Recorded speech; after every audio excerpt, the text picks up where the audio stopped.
Hi எல்லோருக்கும் வணக்கம். மிக்சர் பாஸ் சீசன் 9 தமிழ். ஸோ அந்த வீடியோவில் நம்ம மிக்சர் பாஸில் என்னென்னலாம் நடந்துச்சு இன்னைக்கு ஞாயிற்றுக்கிழமை நிகழ்வுகள் அப்படிங்கிறதை பற்றி தான் டிஸ்கஸ் பண்ண போகிறோம். ஸோ வீடியோக்குள்ளே போகிறதுக்கு முன்னாடி சேனலுக்கு புதுசாக இருந்தால் கண்டிப்பாக சப்ஸ்கிரைப் பண்ணிக்கோங்க. வீடியோ மறக்காமல் ஒரு லைக்கை போட்டுருங்க. இப்போ நம்ம வீடியோக்குள்ளே போகலாம். ஸோ ஞாயிற்றுக்கிழமை வந்து பார்த்தீங்கன்னா இன்னைக்கு பிக் பாஸ் வரலாற்றிலேயே கடைசி வாரம்லாம் குறும்படம் போட்டதே இல்லை. எந்த ஒரு ஹோஸ்டாக இருக்கட்டும், எந்த சீசனாக இருக்கட்டும், அந்த ரெக்கார்டை இங்கே வந்து முடிச்சிட்டாங்க. அந்த குறும்படம் வந்து கண்டிப்பாக ஜஸ்டிஃபைடு ஆச்சா அப்படின்னு சொல்லி கேட்டிங்கன்னா ஒரு வெங்காயம் கிடையாது. அது அரோரா விக்ரமுக்கு சொம்பு தூக்குன மாதிரி தான் இருந்துச்சு அப்படிங்கிறது தான் மேட்ரு. அதுலேயும் பியானா கிட்டேயும் பிரவீன்ராஜ் கிட்டேயும் என்ன நீங்கள் பார்த்தீங்க, என்னங்க அவங்க தப்பு பண்ணாங்க அப்படின்னு சொல்லிட்டு வியானா கிட்ட கேட்குறதும், என்னையா அது ஃபேஸ்ன்னு சொல்லிட்டு அது ஒரு செஷன் வந்து போச்சு. அதுக்கடுத்து அந்த குறும்படம் போடப்பட்டு கிட்டத்தட்ட ஒரு 5 நிமிட குறும்படம் அப்படின்னு சொல்கிறாங்க. என்னென்ன மேனிபுலேஷன் இருந்துச்சு எல்லாத்தையும் விஜய் சேதுபதி உட்காந்து பார்த்துட்டு இருந்தாராம். டேய், ஃபினாலே வீக்கில் எப்படிலாம் டிஆர்பி போகணும், அதை விட்டு இவங்க வந்து எட்டி பார்த்துட்டு இருந்தாங்களாம், விளக்கு பிடிச்சிட்டு இருந்தாங்களாம் அப்படின்ற மாதிரி இருக்குது. சரியா? 2வது ப்ரோமோல யார் வின் பண்ணலாம் அப்படின்னு சொல்லி நீங்கள் நினைக்கிறீங்கன்னு சொல்லி கேட்டிருக்காரு. உங்களுடைய ஓட்டு யாருக்காக நீங்கள் கேட்பீங்க அப்படின்ற மாதிரி சொல்லியிருக்காங்க. ஸோ அதை பற்றி நிறைய பேர் வந்து பார்த்தீங்கன்னா சபரி தான் சொல்லியிருக்காங்க. சரியா? அதுக்கடுத்து வந்து அதிகமாக வந்தது அப்படிங்கிறது வந்து சபரி, விக்ரம், அவ்வளோதான். அரோராவெலாம் அவ்வளோதான் வரல. திவ்யாவுக்கும் ஒன்று தான், சாண்ட்ராவுக்கும் ஒன்று தான். விக்ரமுக்கும் நம்ம சபரிக்கும் தான் அதிகமான ஓட்டு வந்து வந்திருக்கு அப்படிங்கிறது பார்க்க முடியுது. அடுத்து ஆடியன்ஸ் வந்து பார்த்தீங்கன்னா பயங்கர கிளாப்ஸ் ஆங்க இன்னைக்கு. சரிங்களா? சபரி எழுந்தாலே பயங்கர கிளாப்ஸ் தான். ஏன்னா எப்படி அழகாக இவ்வளோ மிச்சர் சாப்பிட்டா அப்படின்னு சொல்லி கிளாப்ஸ் பண்ணியிருக்காங்க போல். விக்ரம் எழுந்தாலும் நல்லா கிளாப்ஸ் தான். நீயும் வந்து நல்லா குண்டாக இருந்த, இப்போ ஒல்லியாக இருக்க, நீ அதுதான் வந்து இந்த பிக் பாஸில் பண்ணியிருக்கேன்னு சொல்லிட்டு கைத்தட்டியிருக்காங்க. சரியா? இந்த 2 பேருக்கு ஹெவியான கைத்தட்டல் அப்படிங்கிறது சொல்கிறாங்க.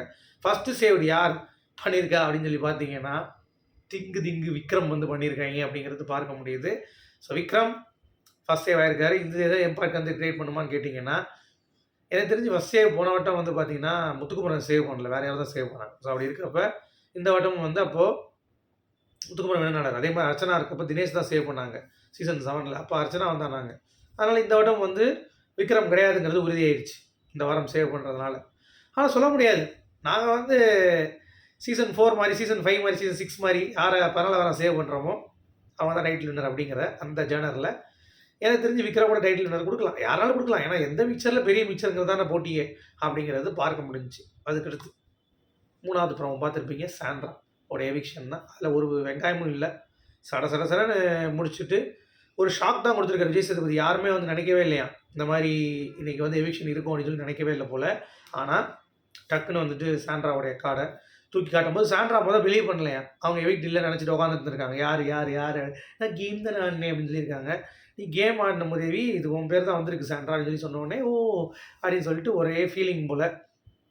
ஒழுங்காக பெட்டியாச்சு தூக்கிட்டு போயிருக்கலாம், என் புருஷன் வருவான்னு சொல்லிட்டு வெயிட் பண்ணதில் 18 லட்சமும் போச்சு, கேஷ் பாக்ஸும் போயிடுச்சு, அப்புறம் என்னுடைய காசும் போச்சு 50 லட்சமும் அப்படின்ற மாதிரி வந்து ஃபீல் பண்ணியிருப்பாங்க.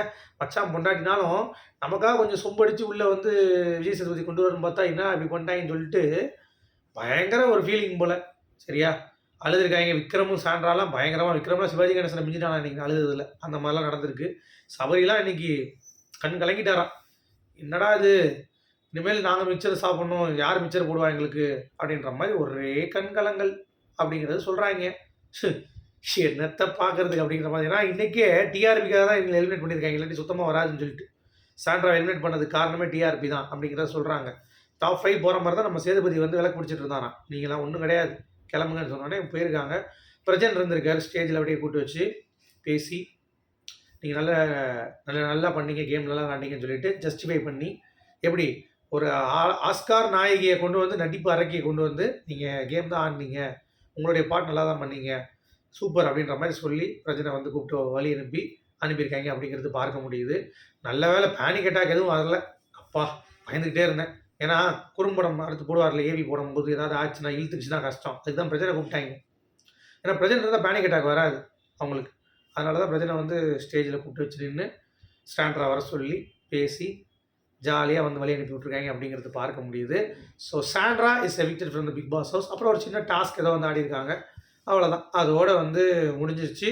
இந்த சீசனுக்கு கும்பிடி உங்களுக்கு கும்பிட்றா அப்படின்ற மாதிரி சொல்லிட்டு இந்த வீடியோ நம்ம முடிக்கிறேன். இதான் ஞாயிற்றுக்கிழமை நிகழ்வு, வேறு ஒன்றும் இல்லை அப்படிங்கிற சொல்லிட்டு முடிச்சிடலாம். தேங்க்யூ.